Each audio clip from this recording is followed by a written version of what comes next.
How to delete credit card from Amazon account. Hi everybody, welcome back to our channel. In this video, I'll be showing you the procedure on how can you remove credit cards from Amazon. To do this, you want to first of all open your Amazon application and log in. Next, click the U button from the bottom left hand side corner of your screen. After which, you could either go ahead and click on accounts or go to the gear icon as well.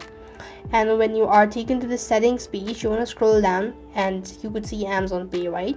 So over here, what you want to do is just go ahead and click on manage payment options. So right on this field, you could either go ahead and click on view your Amazon Pay balance statement or maybe manage payment options. After which, you want to select for the particular payment method, and here you'll be able to find your information. So you just want to simply go ahead and read about it and delete, or just click on the remove button when you locate it, so and that way you'll be able to delete or remove your credit card from Amazon account.